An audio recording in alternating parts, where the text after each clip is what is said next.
Hello everyone, আমি সুচন্দ্রা। আমার নতুন একটা ব্লগে তোমাদের অনেক স্বাগত। পুরো ব্লগটা দেখো, আশা করি তোমাদের ভালো লাগবে।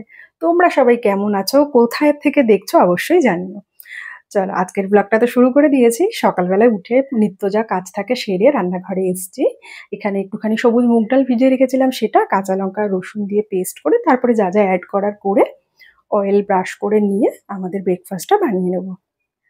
আর এই যে আমি অয়েল এখানে ব্রাশ করে নিয়েছি, এই অয়েলেই যতটা গুলো চিলা হবে সবকটা এই অয়েলেই বানাবো, আর কিন্তু কোনো অয়েল অ্যাড করব না।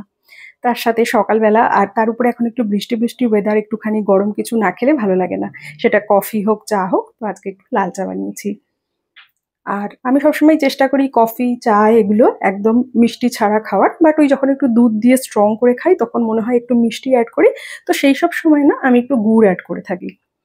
খাওয়া দাওয়া করার পরে না একটু টুকটাক রান্না করার ছিল হালকা পাতলা, সেগুলো করা হয়ে গেছে। এসে ভাত বসাবো, চাল টালও ধুয়ে রেখেছি। আর আসার সময় ইচ্ছা আছে একটু মাছ নিয়ে আসবো, আর টুকটাক বাজার নিয়ে আসবো। তো এসে মাছ ভাজবো, বা যা আনবো সেখান থেকে কিছু একটা ভাজা করে নেবো। তো চিনিকে খাওয়াটা হয়েই গেছিল, চিনিকে রেডি করিয়ে দিলাম আগে। আমি আগেই রেডি হয়ে গেছি, আমরা যাবো একটু সারা সপ্তাহের ফ্রুটস আনতে। আর ওই মপটা যেটা দিয়ে ঘর মুছে ওটাও পুরনো হয়ে গেছে, ওটাও চেঞ্জ করতে হবে, সেটাও আনতে যাবো। তো বেরিয়ে পড়েছি তিনজনে, আজ তো সন্দীপের ছুটি।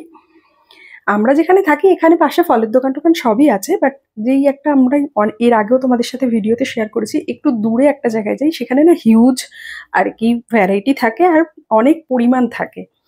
এবার আমি একটু বেসিক্যালি গেছিলাম লিচুর খোঁজে, সামনেই জামাই ষষ্ঠী আসছে। হায়দ্রাবাদে না লিচু পাওয়া যায় না এমন না, পাওয়া যায়, বাট সব দোকানে যে পাওয়া যায় এমন না। তো এইখানে না বেশ বড় বড় ফলের দোকান আছে, সেখানে আমের প্রচুর ভ্যারাইটি থাকলেও আজকে না লিচু পেলাম না। তো যাই হোক, যা পেলাম সেগুলো নিয়ে চলে এসেছি। আর সারা সপ্তাহের ফলটা না থাকলে কি হয়, আমি সন্দীপও খাই, প্লাস চিনিকে তো ডেলি একটা করে ফ্রুটস দিই, সে যে কোনো ফ্রুটসই হোক, সিজনাল ফ্রুটস যখন যেটা অ্যাভেলেবেল থাকে সবই। তো ওই নিতে এসেছি, চিনিও আমায় হেল্প করছে। ওখান থেকে তারপরে বিশালে চলে আসলাম মপটা নেব। বিশালে আগের দিন যখন চিনিকে নিয়ে গেছিলাম না, তখনই ভেবেছিলাম মপ নেব, কিন্তু ওকে নিয়ে আবার অটোতে করে আসবো, টানা হেঁচড়া হবে কি হবে না, ওই জন্য আনিনি। তাই আজকে একবারে যখন বেরিয়েছি নিয়ে আসলাম। রান্না বান্না তো বললামই, হালকা করেই গেছি, একটু ভাজাভাজি করতে হবে আর ভাত বসাতে হবে।